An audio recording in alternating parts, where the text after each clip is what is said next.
Hey, how's it going? This is Rigaroga. And you're you. Howdy. Whoa. White balance. Is that better?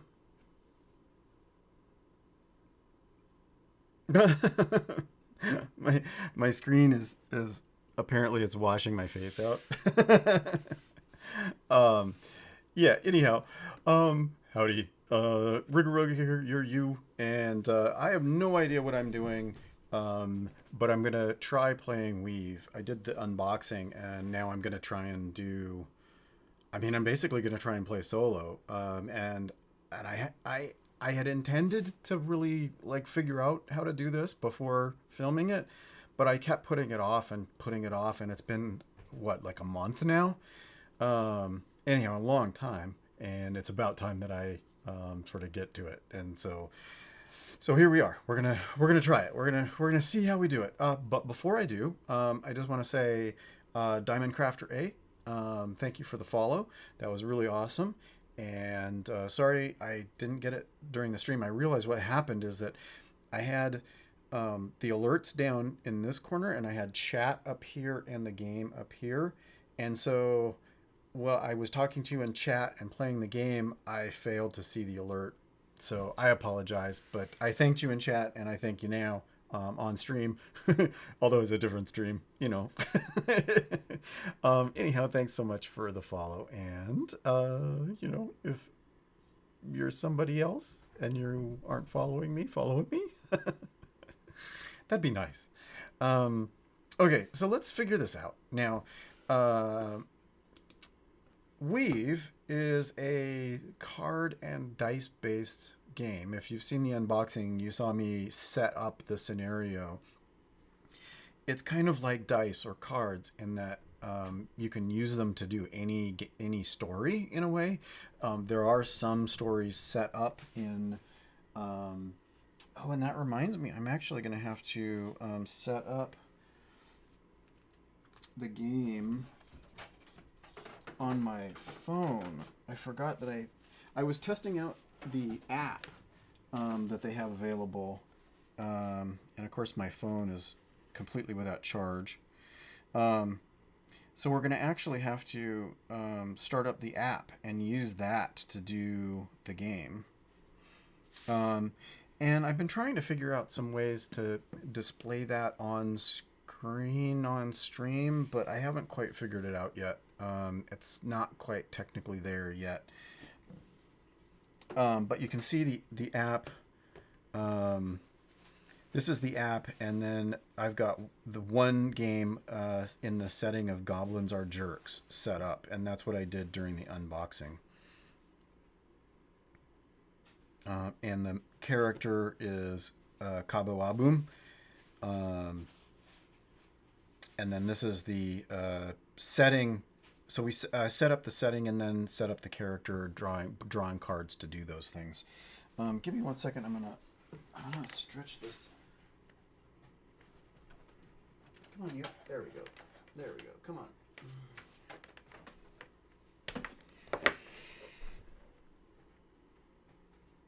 Okay. Yeah, I don't know. I don't know how this is gonna work. Is that gonna work? How about if I do that?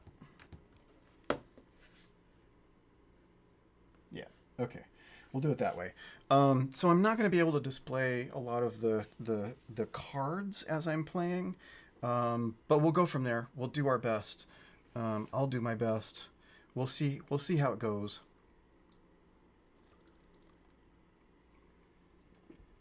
Now, there is not really a there isn't really a solo set of rules for this game. There is a variant that someone sort of wrote up, and there's actually some blank spots in it still, but it's kind of something somebody did to make GM-less games work. And then because that's GM-less and it's cooperative, that also means that solo will work as well. So we're going to try and use those rules to go through and play this game. So let's go ahead and just sort of, first off, we should probably just open up the box.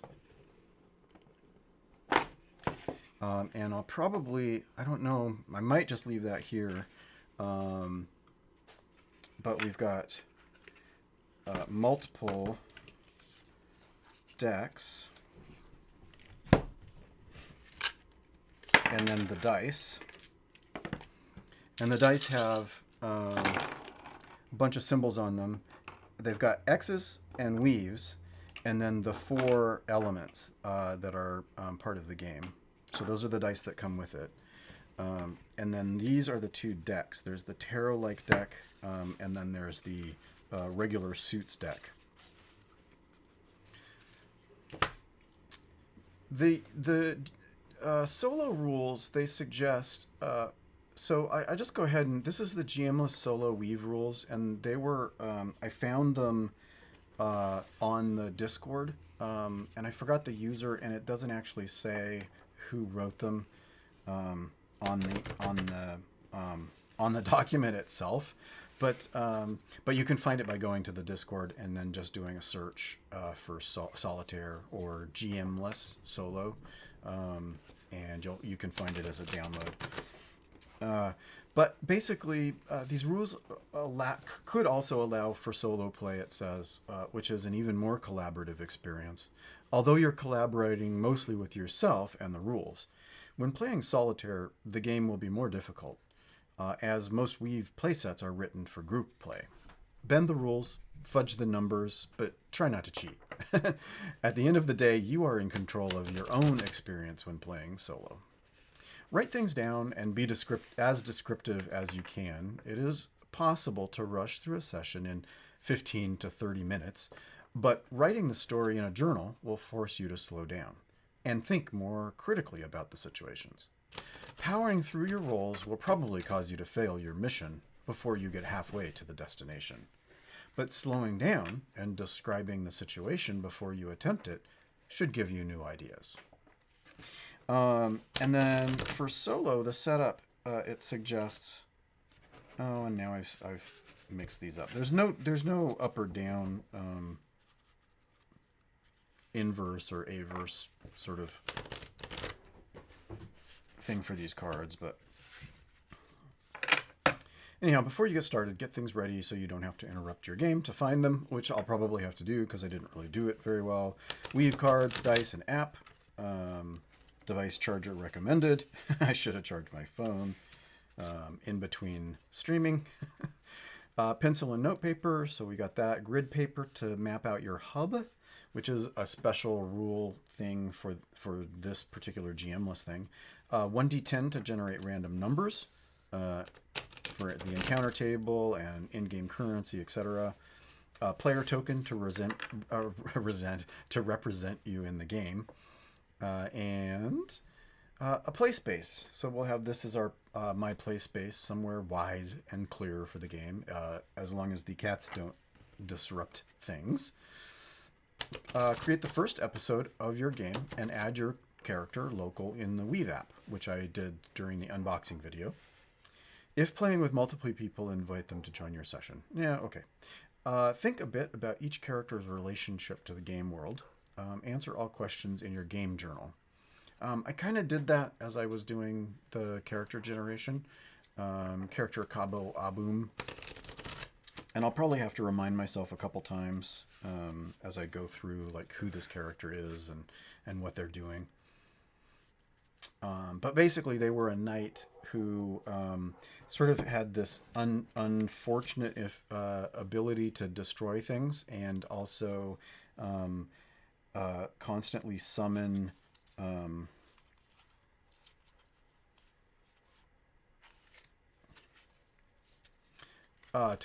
constantly summon lightning, and unfortunately Kabo is immune to the lightning, and so it would actually strike everybody else, which caused all kinds of consternation for his friends, and eventually he was drummed out because he was just a disaster and sort of a Dennis the Menace kind of, I don't know,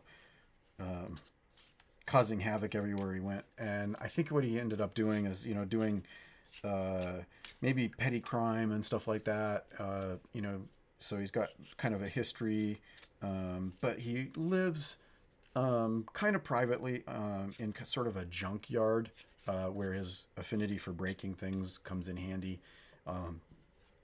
And then he probably also has some sort of lab for doing his explosives work, since he's kind of a dynamitard and explosives kind of guy, blowing things up with electricity and explosives and all that kind of stuff.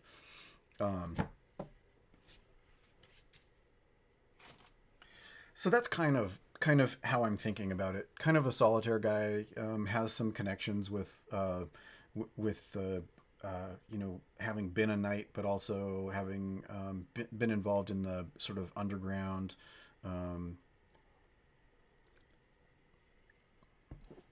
breaking safes and stuff like that, with his affinity for cracking stuff open. It says to draw a rough outline of my hub on grid paper. Write things out that you have in it. Do you keep valued possessions, training equipment, library, a computer? Are there multiple rooms? Could you live here, or is it separate from an actual home? Where is it located in the larger world? Between adventures in the hub, the character needs somewhere to rest and recuperate and do research, and that's where the hub is. Um, in this particular game, my character is Flames, so the optional rule is to begin with 2 facilities. And what I'm really imagining is that there's like a junkyard, and then there's a laboratory, and maybe the laboratory is kind of the home, or maybe they both are, but they're near each other, maybe connected, or maybe the laboratory is hidden in the junkyard. But I have those 2 different spaces. Carry up to 5 items. Store unused equipment in the hub. Starting adventure.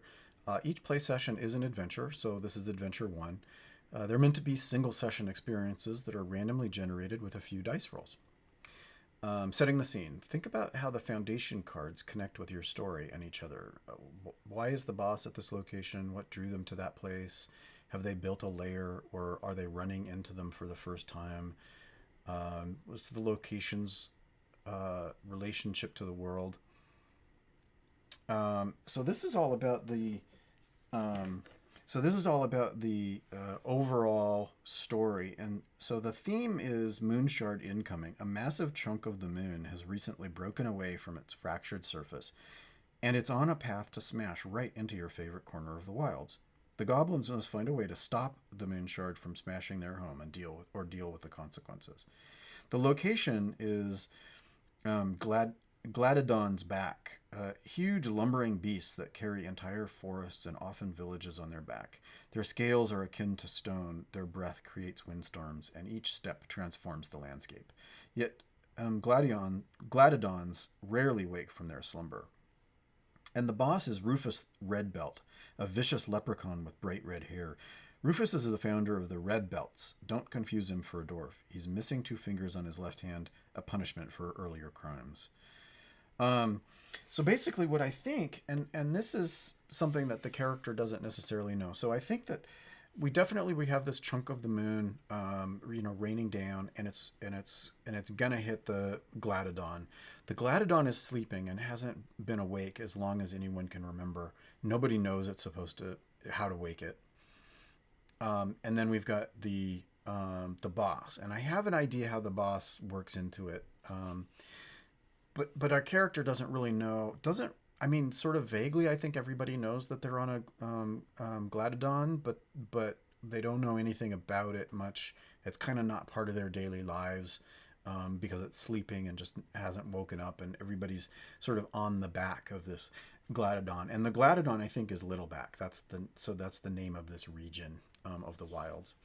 And I don't know how we're going to discover that the part of the moon is coming in and is going to hit, but it's going to hit the Gladedon, and so we're going to have to discover that, and then we're going to have to discover what to do with it, and then we're going to have to discover what the inn boss has to do with the fact that this is happening. So we're going to place the hub sheet on we've got the hub sheet. We're going to shuffle and place the story decks separately at the top of the play space. And then we're going to create an adventure path.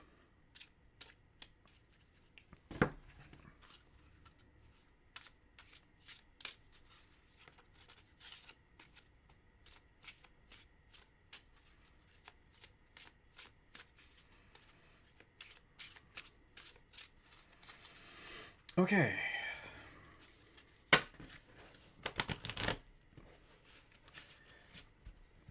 So we're going to create an adventure path. We're going to roll the 6 weave dice. So that's all of them.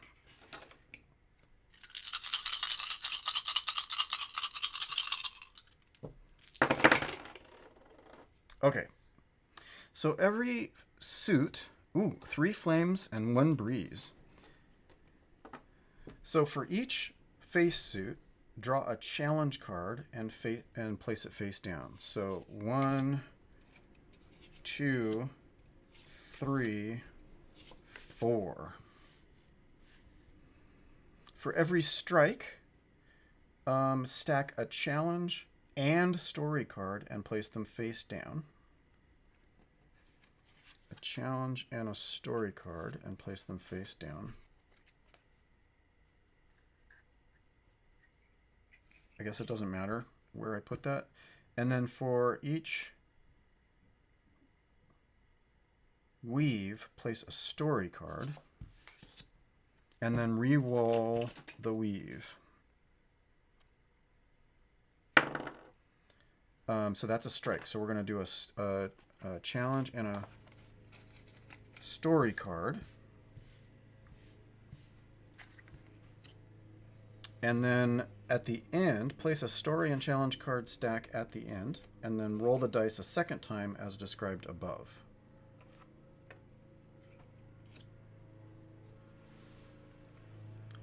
You may rearrange the adventure path cards as you see fit. For example, you can have 2 story cards side by side, or you can choose to leave them there.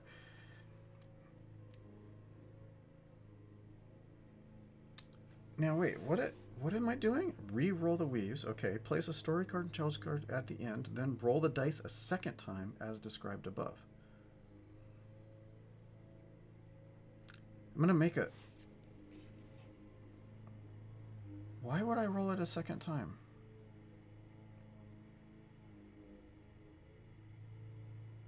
Oh, shoot. And I was supposed to have the boss location theme. Oh, brother. Okay, so hold on.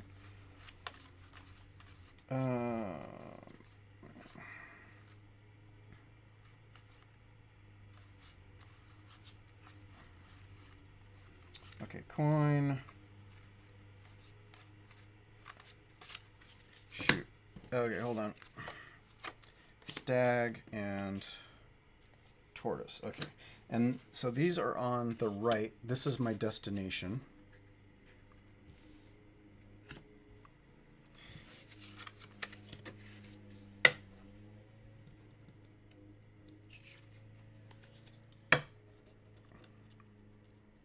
Okay, I'm just gonna do. I'm gonna do 3 of these in the middle.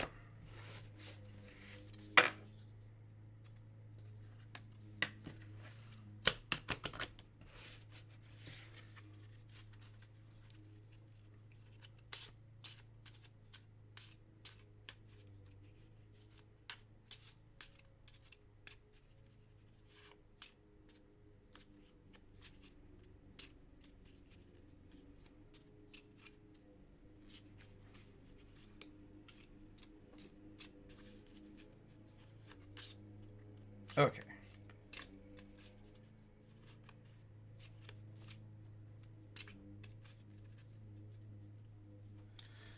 Okay, so let's go ahead and we'll put those out. I don't really understand the thing where it says to place a story card and challenge stack at the end, then roll the dice a second time as described above.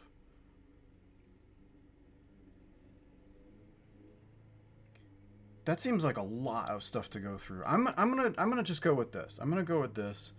Option at the midpoint, place a stack of 2 story cards above the adventure path, and then draw and place 3 story cards above them. This creates a side quest you can complete after defeating a mid boss. Okay, I'm gonna skip that. Place 3 foundation cards at the end. Okay, this is your destination. Decide whether you want your character to start in your hub. We'll go ahead and start in the hub.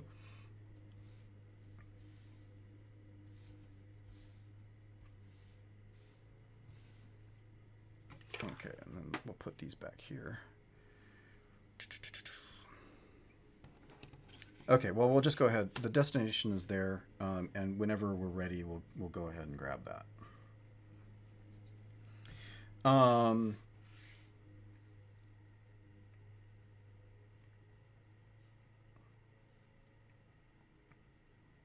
Okay, so shorter adventures, roll the adventure path once. 30 to 45 minute session. You can allow for multiple time with bosses and or the hub, multiple paths. Okay. And I picked a Smurf wizard character as my my player token for now. I don't have another thing, so that's gonna be my character for now. So character's gonna start way over here in the hub. I guess we're gonna I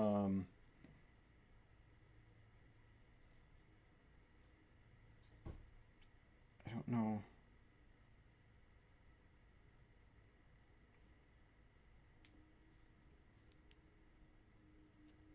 How do I start this?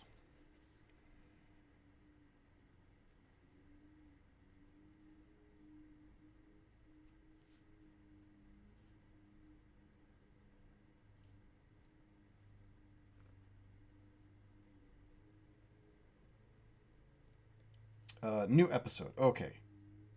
New episode. Yes? Starting a new episode will clear the timeline and require you to rescan. No, keep playing this one.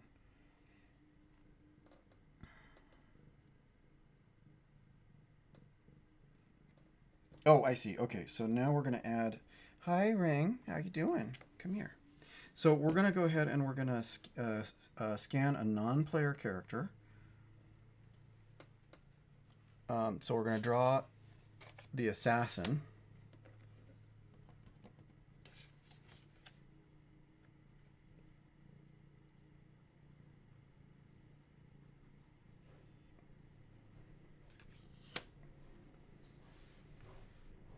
And let's see, Buck.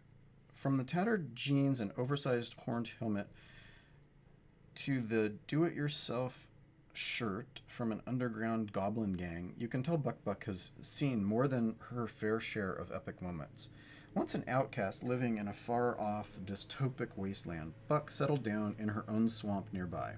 Don't be scared off by her love of foul language. This goblin is down to thrash.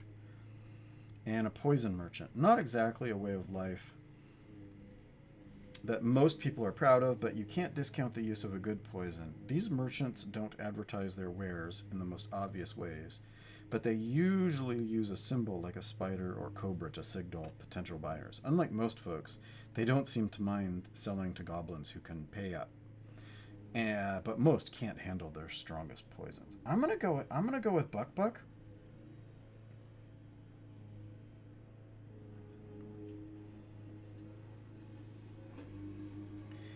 So we've got Buck. So Buck lives in the swamp, and I think it's Buck who lets me know, like one of her hobbies, I think, is looking at the stars when she's out in the swamp, where the lights of the Goblin City don't obscure the stars in the night, and so she has noticed that something is coming off of the moon. Maybe most people don't look up at the sky, or maybe most of the goblin area is so overgrown and jungly that people don't notice it. But in the swamp, she's got a good view. So she's freaked out by this. She's noticed this shard coming towards the it seems to be coming straight at. Well, I mean, the sky is falling, right? So she comes and we've met before. We're both outcasts. I'm sure, I've helped out, and she maybe has found stuff in the swamp and brought it to the junkyard. So she's going to come and she's going to, you've got to look. You've got to come and look at this. There's something strange going on with the moon. And so we go and look, and we see, yeah, you're right. I mean, there's this big shard coming off. What do we do? What is the thing that... I have no idea what we're going to be doing now.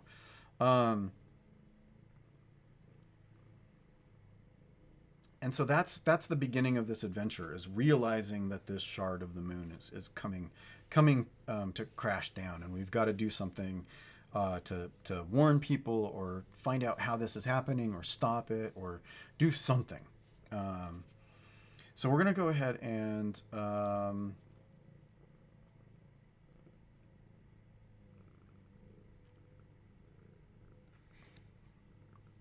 what do I do with just a challenge card?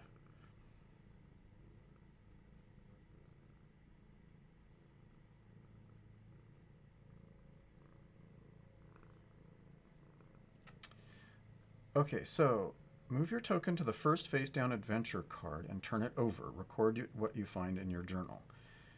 If there is a challenge and story card, scan it and select an enemy.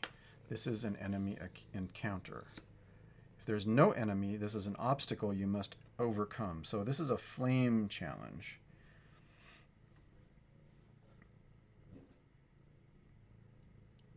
So let's see. How do I do a challenge? Okay, so let me go quickly, really quickly. Whoops. Playing a challenge.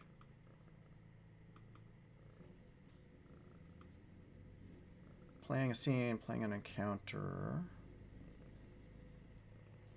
Playing a challenge. During a scene, the storyteller may use challenges to represent the chance of failure for an action that a player is taking. A common example of this would... cat, come on. Would be when a player attacks an enemy. There is a chance that the attack misses. However, the majority of challenges may have nothing to do with combat. The storyteller should have a player take a challenge whenever they feel the character shouldn't be able to automatically succeed in an action. So flames is intelligence, knowledge, and memory, used for seeing if a player remembers the name of someone they met, casting magic spells, hacking a mainframe, or knowing gossip about the character. Player announces an action they would like to take. The storyteller decides what the action requires, a challenge, and assigns a suit. Each suit represents different. Okay.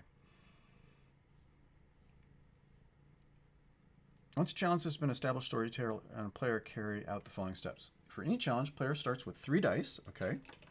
We'll start with 3 dice. If a character's focus suit is the same as the challenge suit, the player receives an additional dice. This is a flames challenge, and my character is flames. If the character has a wound and a corresponding challenge suit, they receive 1 less. Okay. Apply qualities. Character quality that the storyteller and the player feel applies to the challenge roll. The player adds or removes a die from the pool.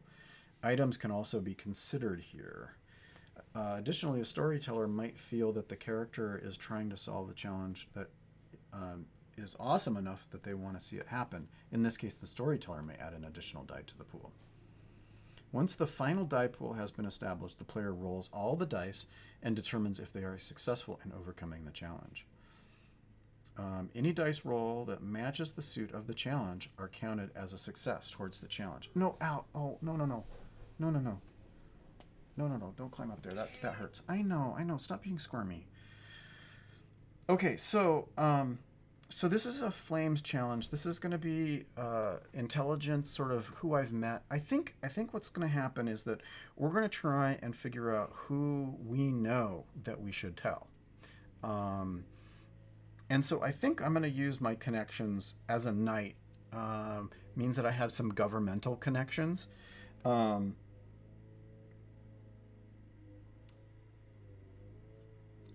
a Golem Knight. And so I think...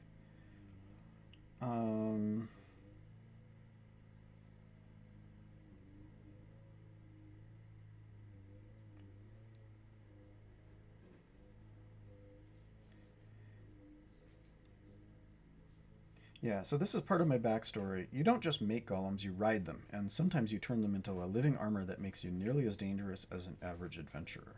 Golem Knight pledges to always stay true to golem principles. Break, make, break again. I think I'm gonna rule that as a Golem Knight and my history with sort of the authorities that I might know who I am, have a good idea of who to contact. So I'm going to add 1 more die for that. So let's go ahead and see if we...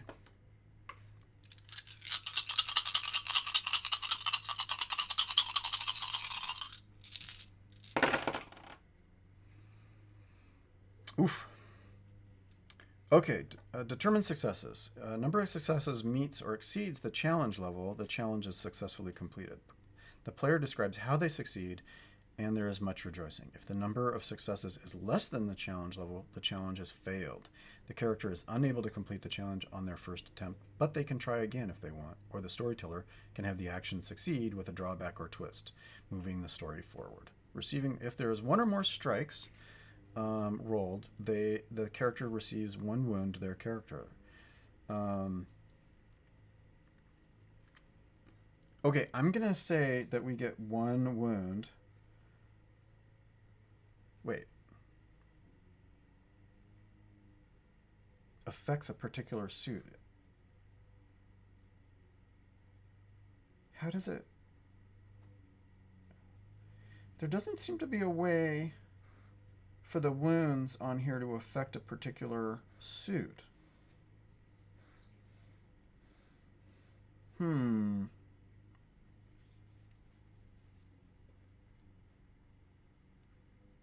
Yeah, it's only strikes. There's no... Oh, excuse me.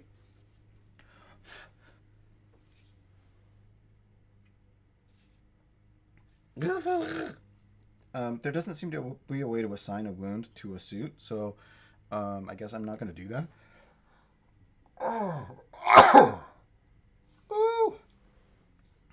Excuse me.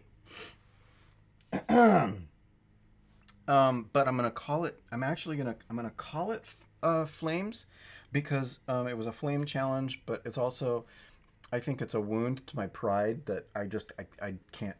Like, I realize, I slip into despair at how downfallen I am. That I no longer, like, I've reached. I think I know who I can talk to, right? And then I try and reach out to them. And what really happens is that I find out that all of the people that I knew and that I had personal connections with, they're gone. There's no one left that knows me or realizes that I was connected.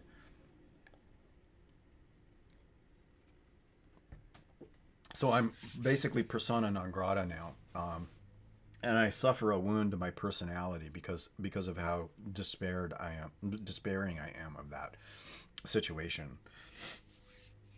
So I think that that's what happens with that particular thing.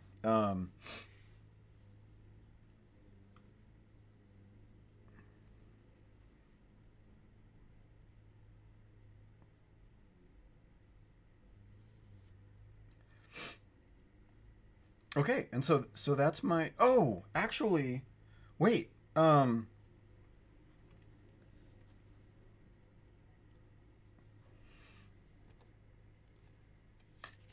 The NPC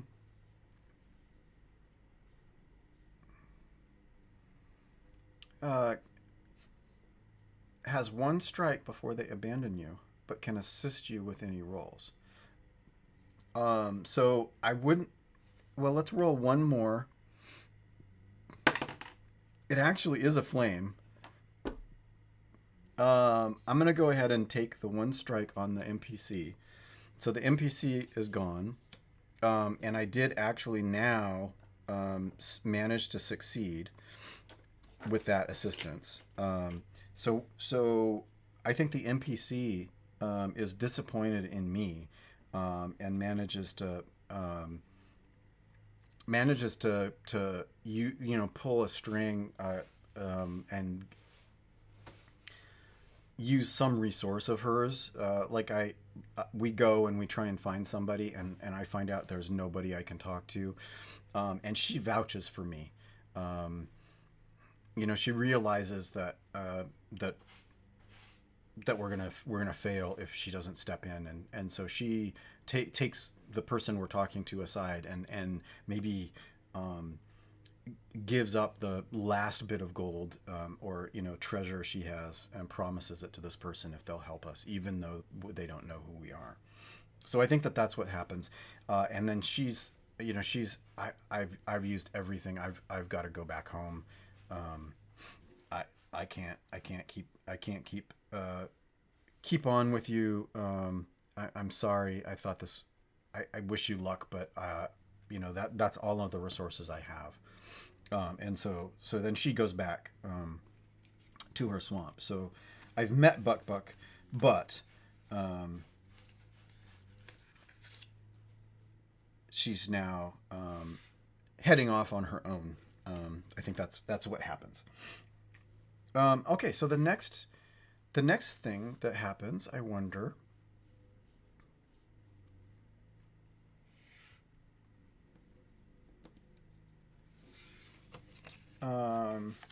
So the challenge card. So this is going to be our enemy. So let's add an enemy.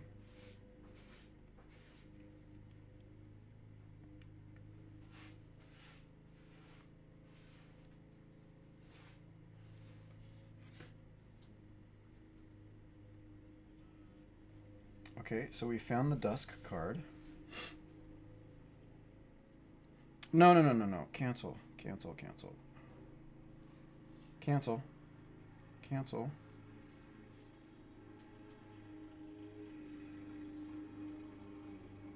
Cancel.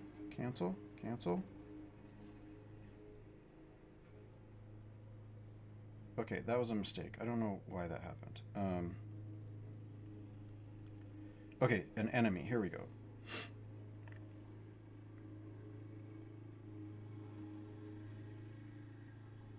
Come on.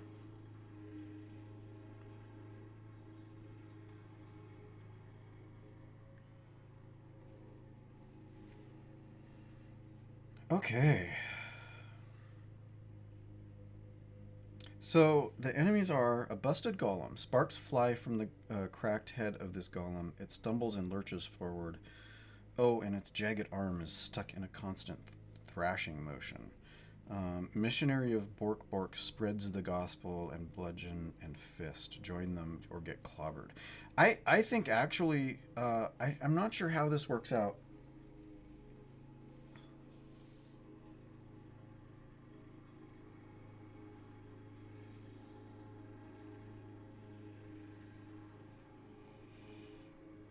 I think what happens is the person that we end up talking to agrees to help, but only if I can help scratch their back as well.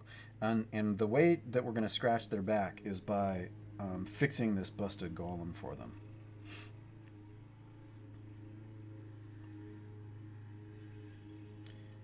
And this is a 2 flame challenge.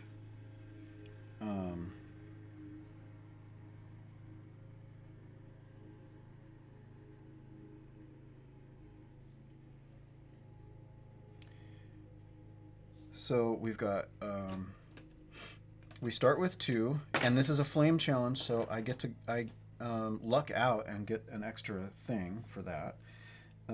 Few know how to pull it off, and even fewer can do it successfully, but you've got what it takes to take the qualities of any golem and combine them with another. Just make sure you take your time and do it right. You're well prepared for any tinkering needs with your trusty tools.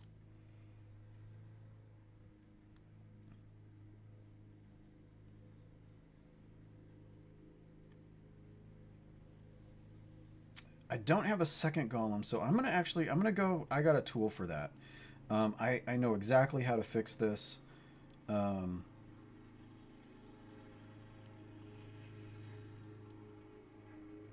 is the take away or remove? Oh no, I'm gonna so I'm gonna use. I've got a tool for that. You're well prepared for any tinkering needs with your trusty tools always at your side. You can tackle any project right away. So we're gonna add another challenge die to that. Okay, so let's try and get 2 flames.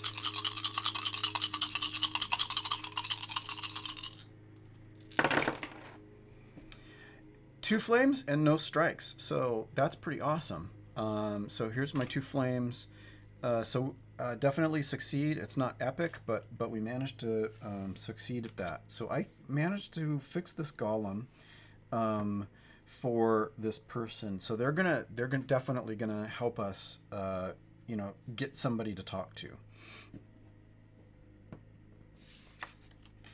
So we've got a stone challenge. What are stone challenges? Physical challenges, throwing, lifting, or physically attacking. Additionally, stones also represent constitution or how well a character can take a physical injury.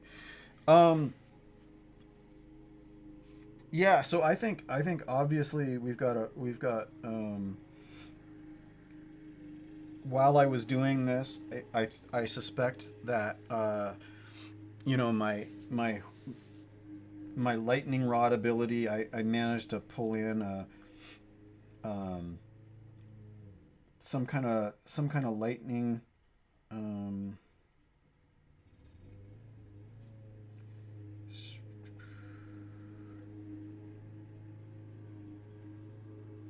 Might be the rod. It might just be bad luck.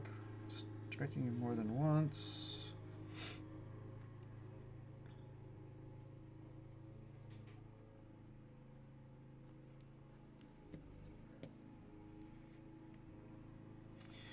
Um, yeah. So I think what happens is as I'm fixing this golem, maybe light something causes a reaction. So I managed to fix it, but the twist here is that there's a twist here, and that is that it starts a sort of electrical chain reaction, and I think it causes some damage. Like it arcs off of me, does new damage to me, but it actually causes some structural damage.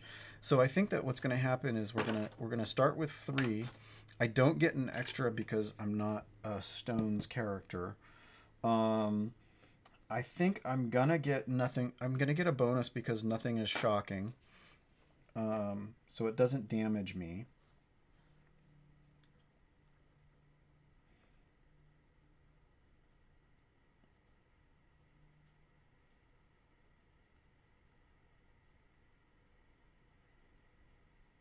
And I think that's it. I think I'm just going to go with that. So that's kind of what we're going to roll. We're going to roll this stone challenge as sort of a constitutional check to see if, the area in which I'm repairing this golem falls on me and causes me injury. So that was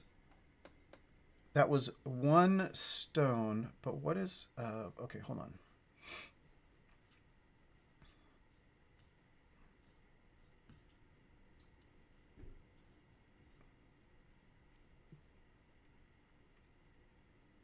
Any weave cell count as rolled as a success, and you can be re-rolled to see if additional.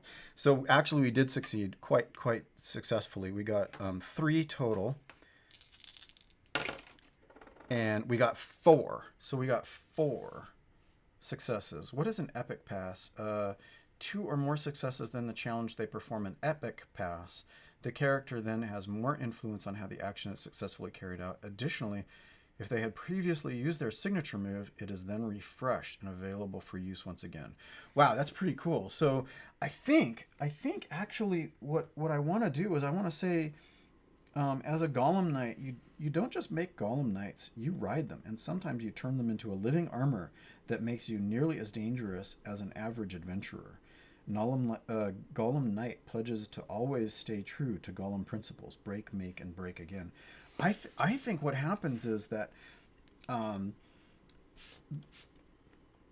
it manages to turn into living armor, and basically I end up with this, because it's living armor and it's now suited to me. It's like baby ducks imprint when they first see a parent. I think that this living armor has now imprinted on me, and it's like the guy is like, oh well, great. I mean, you fixed it. That's great. You got it out of my hair. I no longer have to deal with it. But I also, we can't do anything with it because it's imprinted on you. So I think we actually have this.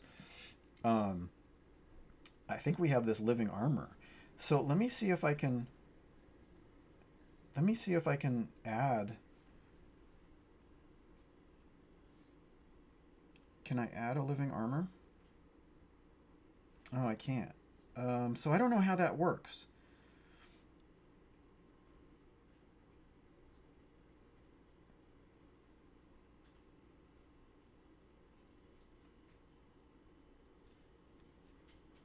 But yeah, so we'll go with that. We'll say that somehow I managed to fix this particular piece of armor so well it becomes living armor.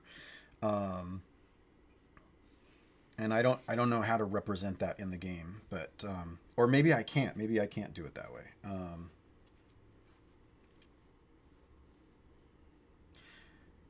Yeah, okay. So let's just go ahead and do that.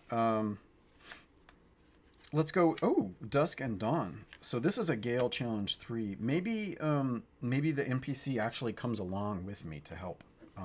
That. Okay, so let's go ahead and add.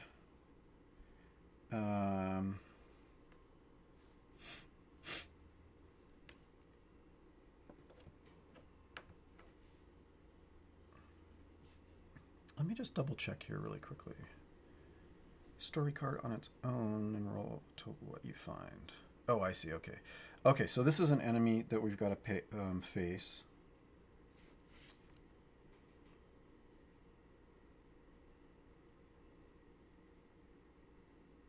Come on, you. Scan.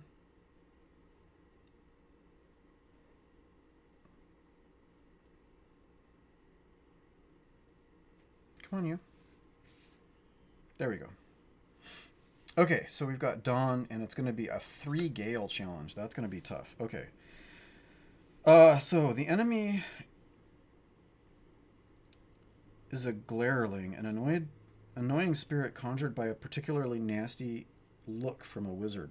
A Glareling often looks like nothing more than a patch of bright light, but when angered, they turn into smoldering bright red orb. Or Squire of Brighthearth. No, of Brighthearth. Of Brighthearth?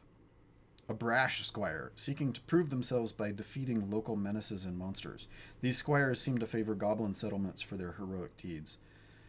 This is likely due to the small stature of the goblin and the general distaste for their kind. So this is actually a non-goblin.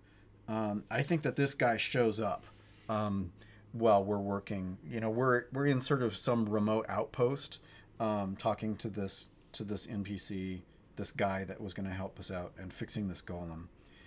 So I think that that's what's going to happen.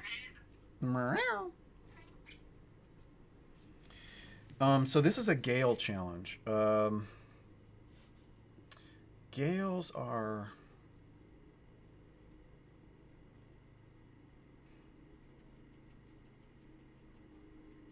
Dexterity and agility. Challenges like this include dodging a fist or attack, climbing a wall, being a crack shot at a ranged weapon. Additionally, Gales are used for perception checks, such as detecting a presence in a room or if you are aware of your surroundings.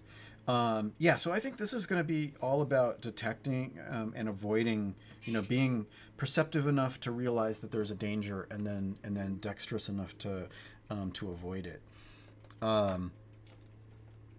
So I think that, so that's going to be a 3 challenge. I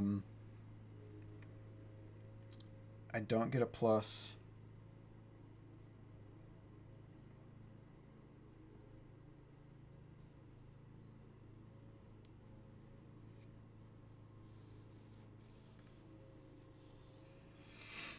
So I think that that NPC, because of the wild success, the NPC helps us out. And then, maybe we've got this armor. It's either the armor or the lightning or something like that helps out. So let's go ahead and let's roll those and see if we can get a 3 Gale challenge. This is gonna be tough.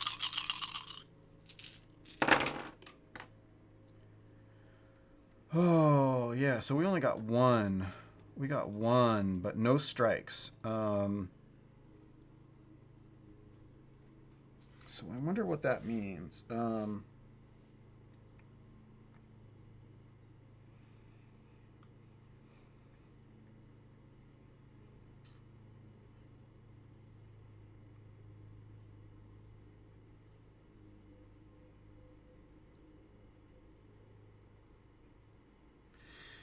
Okay, so what that means is that I did not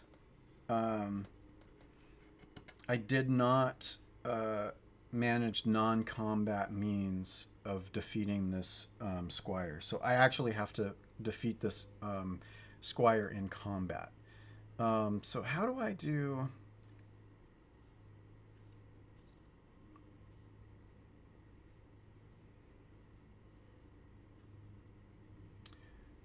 So how do I do...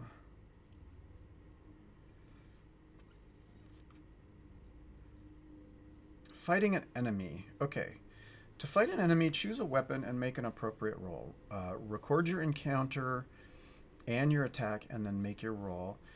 Each success gives them a strike. Each strike gives you a strike gives you a strike as part of their counterattack. Groups of enemies share pool wounds. When playing Weave Basic, assume enemies have 1 or 2 strikes for easy or challenging encounters, and for bosses, again, 3 or 4. Playing Weaved Advanced. Okay, so this is one adventure.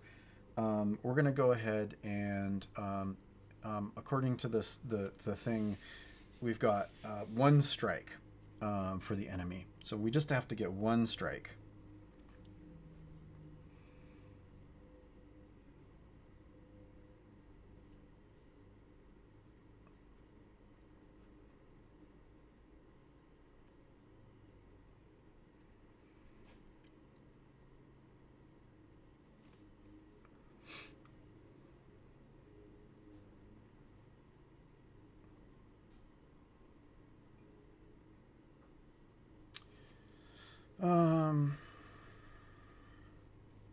So I think I'm gonna use the golem. So we're gonna start with 3. We're gonna use the golem. Is this?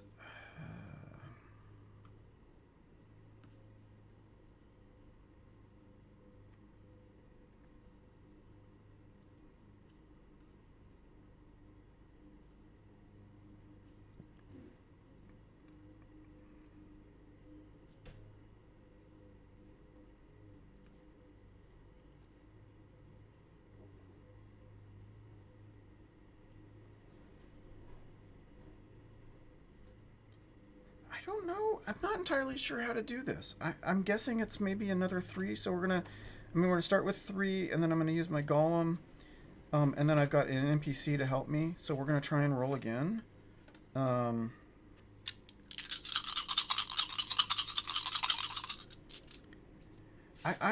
am not sure how this works exactly. So it's actually 2 gales. That means 1 strike on me, I think. Fight an enemy, choose a weapon, roll your encounter and your attack, then make your rolls.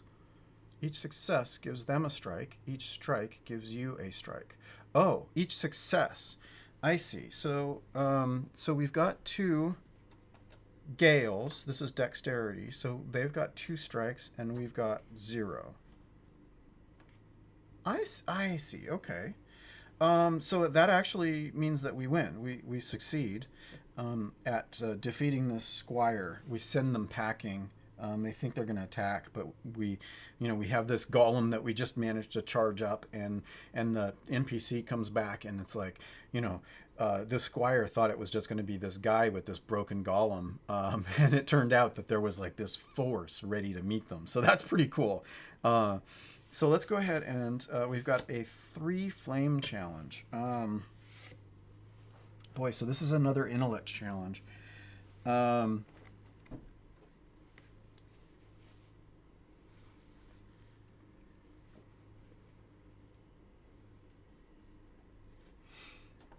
we've got 3, and then that's my focus. And then I have this NPC to help me. And I think what we're going to be doing is we're trying to find out who is the next person in line that we. So do we know who to talk to? Like, they're going to help us figure it out. But this is our next chance to find out who we need to talk to.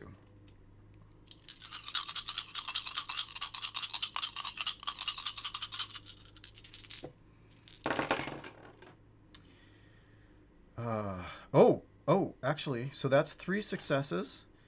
So that's 3 successes and 4. So that's 4 successes, which is an epic. No, wait, no, it's not. It's only one more. So we do manage to figure it out. So the person we need to talk to is Rufus Red Belt.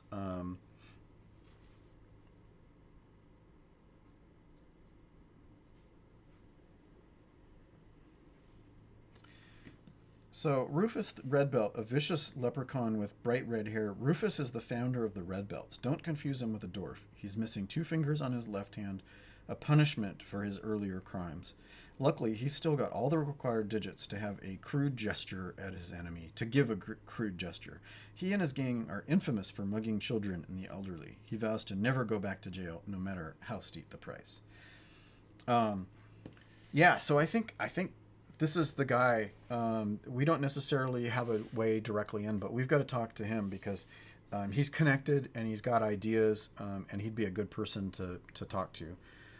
So we've identified that's who we're gonna try and meet.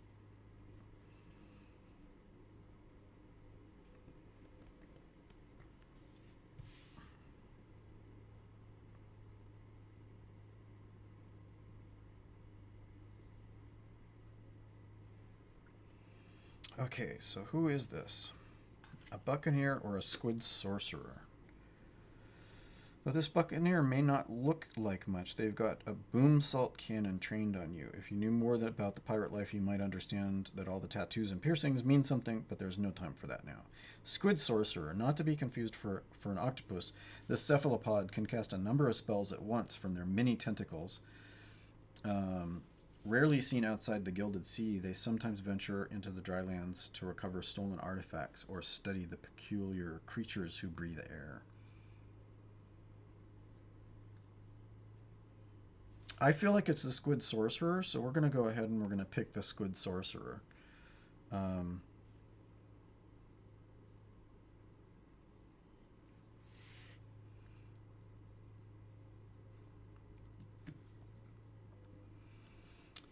And to do non-combat is a flame challenge of 2. So that's 3 dice plus 1 for my...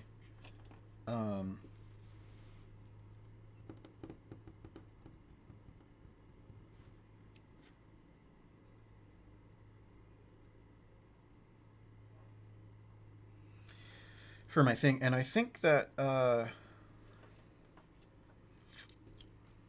think that's it. I don't know. Let's take a look at Kabo Aboom.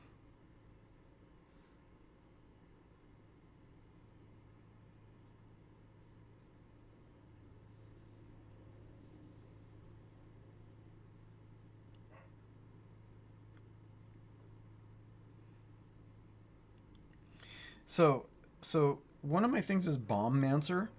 I just have a way of making things explode, and apparently I've dreamed of making an impossible bomb out of water, but it never really panned out.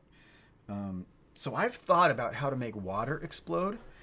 So I think what's going to happen. Maybe I should save that if I'm in combat with him.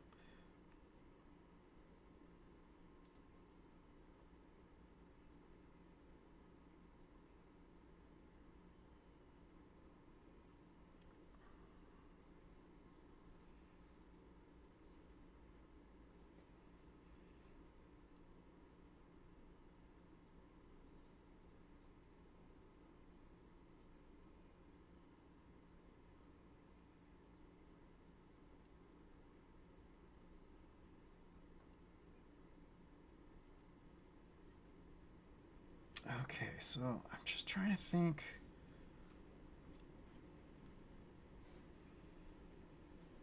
What is the deal with this guy? What is this Squid Sorcerer?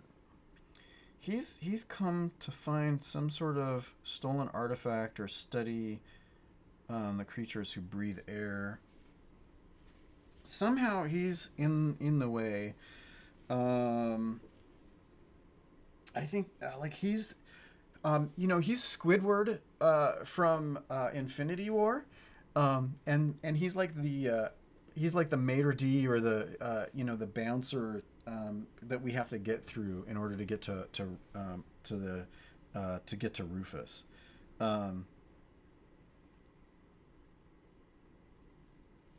So we've got a flame challenge to be smarter than this guy. Um,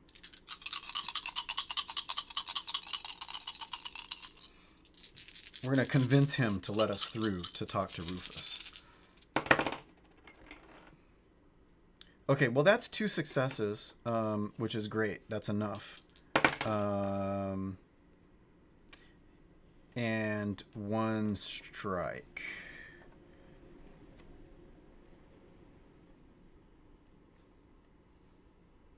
So I think what happens. Oops, come on here. I think what happens is I get 1 strike.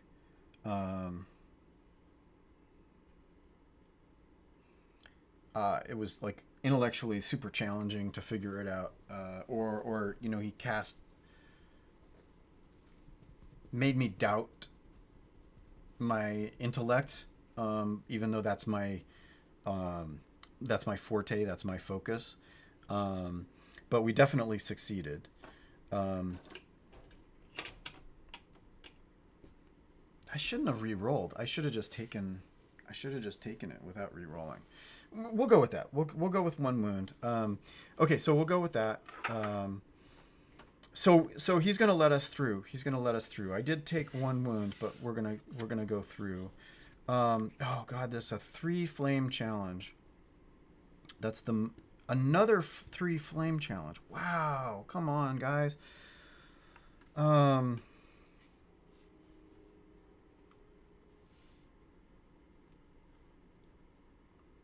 This is some sort of obstacle. This is a thing we've got to figure out.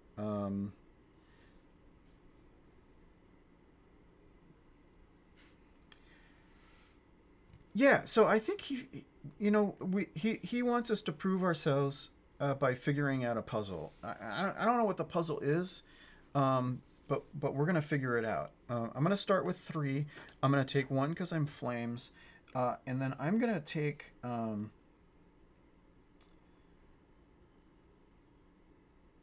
My ability to break, smash, and disable contraptions and large mechanical devices makes you valuable. I'm going to use Smashmancer.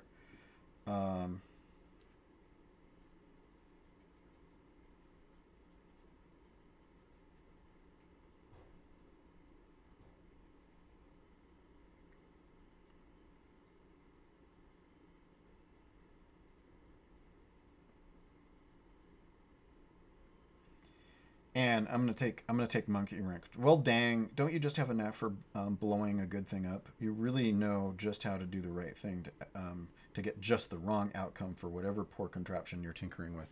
I'm gonna take an extra 1. It's like some puzzle, and I think I break it. I'm gonna try to use all of these things to break and blow it up. Like it just sort of like crumbles in my hands as I try and figure this out.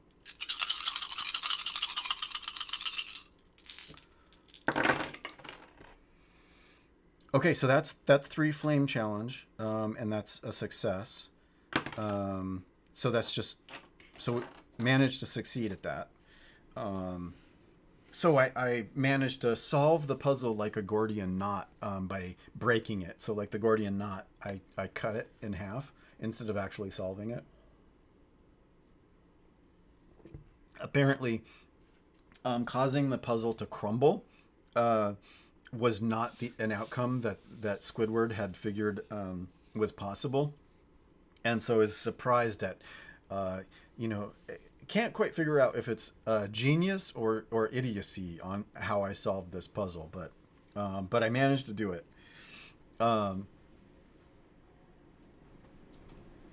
So what do I do?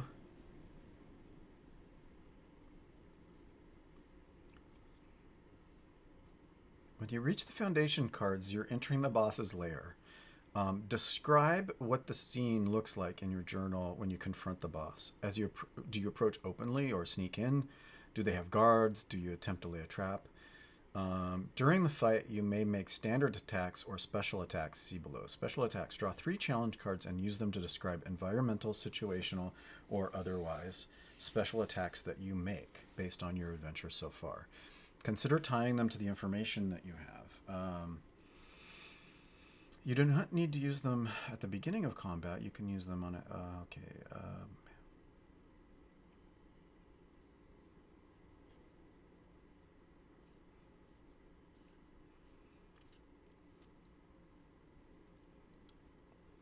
Okay, so the boss needs 10 strikes.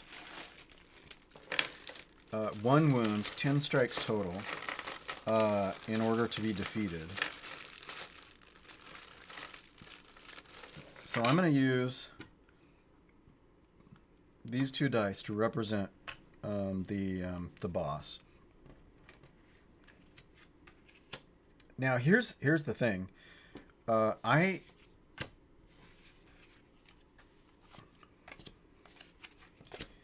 Let's go ahead and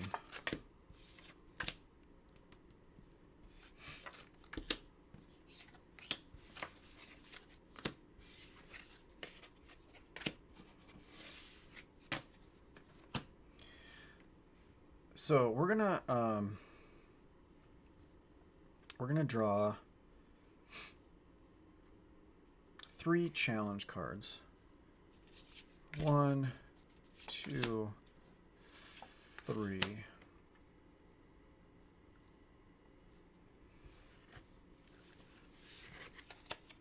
So we've got Gales and a Flames.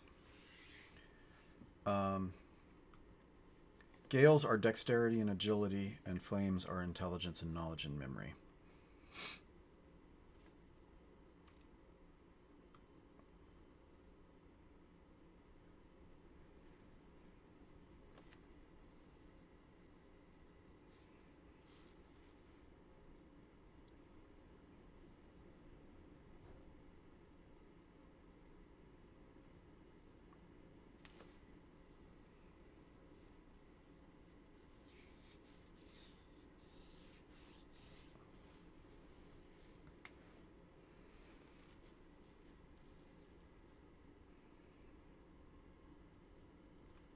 Okay, so how do I...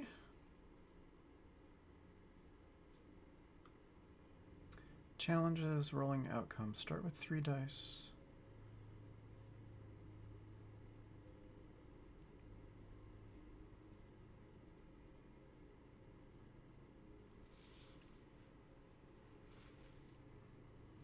So I need to get successes.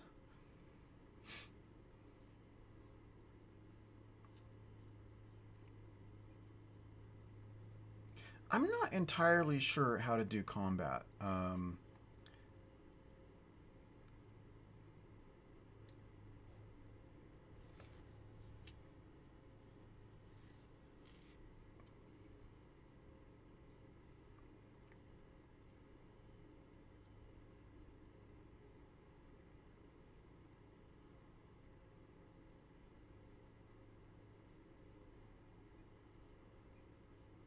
Okay. So I'm just trying to read up, since I haven't done this before. 3 challenge cards. Use them to describe environmental situation or other special attacks that you can make based on your adventure so far. Consider tiny. On a success, triple the challenge rating and give the enemy that damage. 9 strikes for a level 3 challenge. I see. Okay. Describe what the success looks like. On an epic success, you also get a standard attack in. On a failure, take all strikes. Describe what the failure looks and why you took damage. On an epic failure, the boss gets a free round of attacks against you.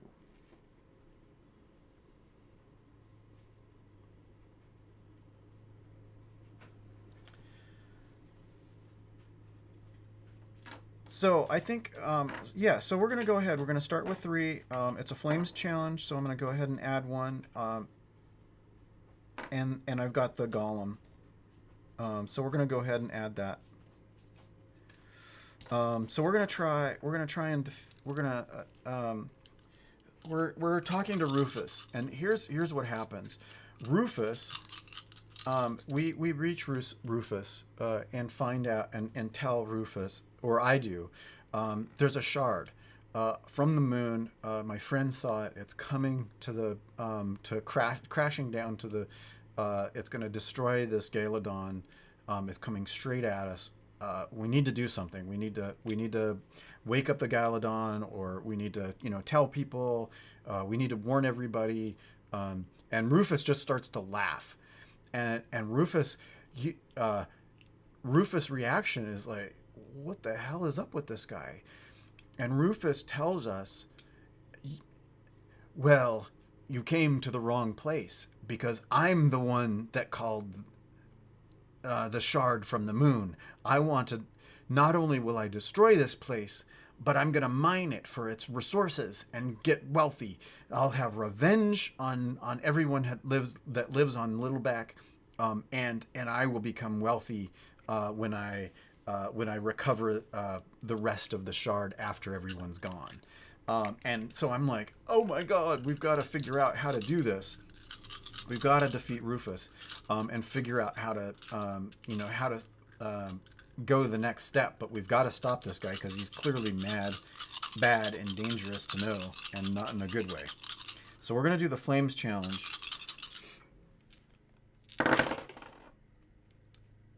Oh, wow. So that's 3 successes. And we're going to roll those again.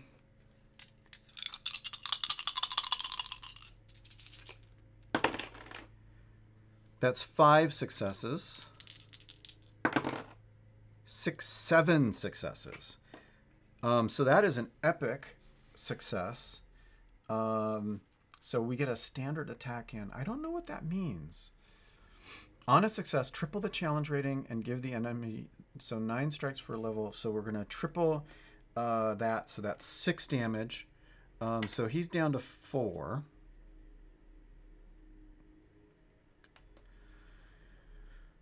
And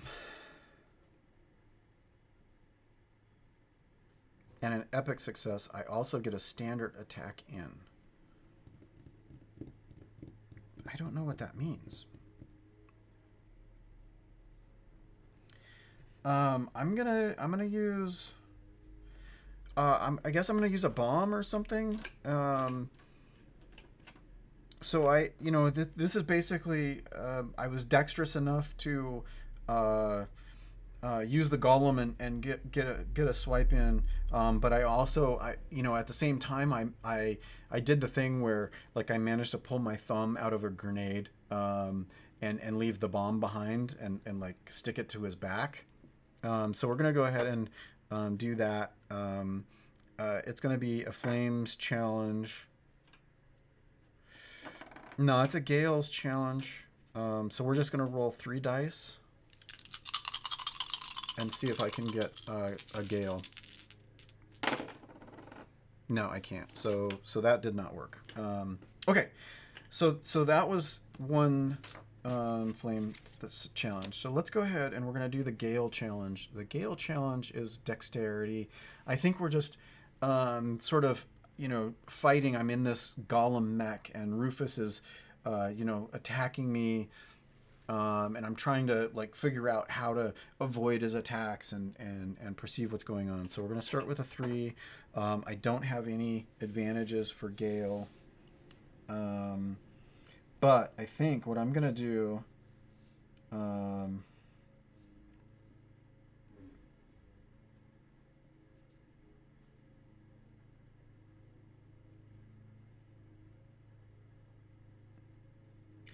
I think I'm gonna use my signature move and break all the things. How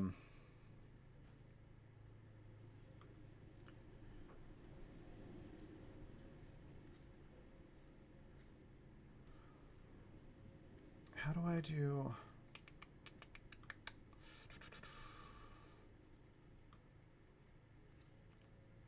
Backstory talents.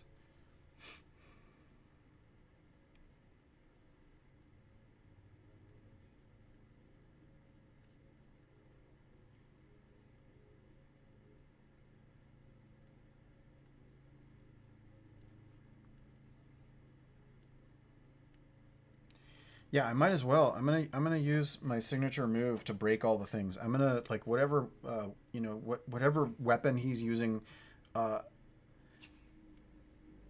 I think in this room somewhere there's actually this thing. That's what it is. This is a perception challenge. We're trying to find what the device is that's calling the shard down, and we're gonna try and break. We're gonna try and break it so we can't control it any. No, we're gonna try and identify it. We're gonna try to identify it and steal it. We may not know how it functions or whatever, but we're gonna try and break that device and take it with us or something like that. I think that's what's going on.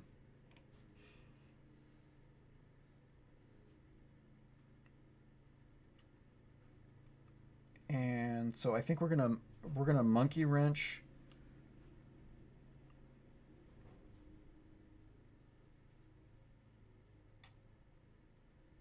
Yeah, I think we're gonna monkey wrench. Well, I don't know. Yeah.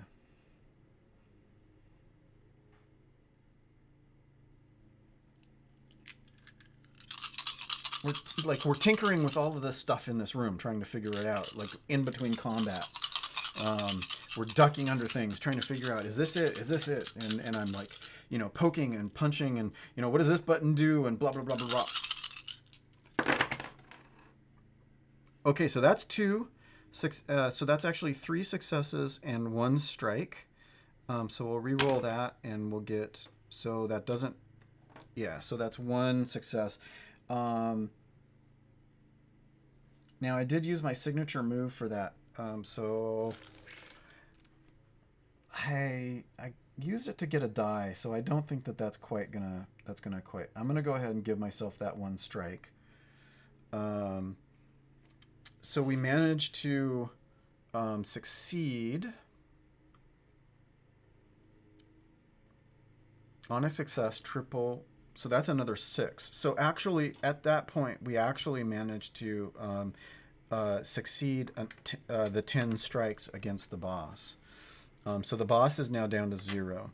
So I think what happens is I identify what the device is, and I managed to steal it from Rufus, and I managed to get away. But then that's it. So now. So he's gonna be my sworn enemy now, but basically what's going on is now I have a device that I don't know what to do with, and so I'm gonna have to figure out now I have to find out another person to talk to. Like this was obviously a dead end, but it actually turned out okay because I found out who was responsible for it, and I have the device that they used. So now. I need to gather my allies or whatever and wake up the Gladedon Littleback, or I need to find somebody who knows what to do with this device in order to safely guide the rock somewhere else other than destroying Littleback. So that's where we're at with that boss encounter. I think that's pretty epic actually. That was cool. That was really cool. So I might, and that took about an hour and a half. I tried to figure it out. I do need to get a little bit better with figuring out how to do combat. But that was a neat story. And the very first episode of trying to figure out how to do this Weave game solo. So that's really awesome. Thanks for checking out this with me as I just sort of struggle through and figure out how to play. But yeah, awesome. Thank you so much for watching. And that was episode 1, adventure 1 in Goblins or Jerks with Kabo Aboom and the fate of Littleback. And we'll see what happens next time. Now that I've figured out who's responsible and how, and I have the device. I managed to steal the device that they used to make it happen. Yeah, so that's really awesome. Thanks so much, and I will see you next time. Bye.